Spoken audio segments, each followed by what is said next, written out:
I'm going to be annoying right now because I want to talk about something that a lot of people don't want to talk about. I was recently at a bar with two guy friends who are about 40, and one of them said to the other, "Oh my God, dude, look at that girl sitting at the bar. She's beautiful."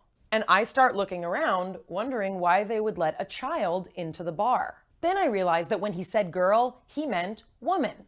But since she's in that super narrow age range between 5 years old and 55 years old, we just don't know what to call her. So we call her a girl.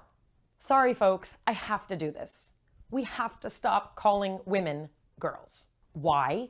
Because it matters what we call people. Language matters. Words have meaning. And the way we use words changes the way we frame things in our mind. Google Sapir-Whorf if you don't believe me. It's science. So when we use words to describe adult women that are typically used to describe children, it changes the way we view women, even unconsciously, so that we don't equate them with adult men. In fact, it implies that they're inferior to men. Even if that's not what most people intend, words have an impact on our unconscious. Case in point, you would never say to someone, "Go ask that boy behind the bank counter if the notary's here today."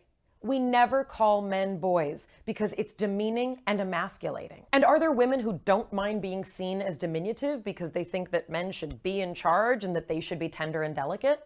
Of course. And there are all kinds of men and women, and I promise that's okay. But to these women, I would say the following. There is a thing that happens when we grow up in the kind of male-centered culture that we live in. We start to believe that the way things are is the way they have to be. We start taking on the biases and judgments of women, which have been in place since an historical time when women weren't respected or even allowed into the public sphere. The terms we're using for women are outdated and insensitive, and they assume a structure of power where men are on the top and women are on the bottom. And in certain eras and in certain parts of this country and the world, this kind of thinking has persisted for far longer than it should have. And we know better now. It's up to us to change this narrative. To those of you who call women girls, I say this.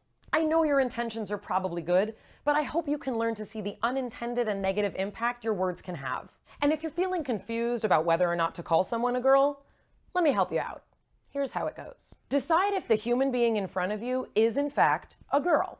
Indications that she may in fact be a woman are a high school diploma, a job, a car she pays insurance on, a mortgage, a home she calls her own, or a 401k. Girls tend to be under the age of 18 and typically live with their parents. Being a mom is usually a very strong indication that someone is in fact a woman.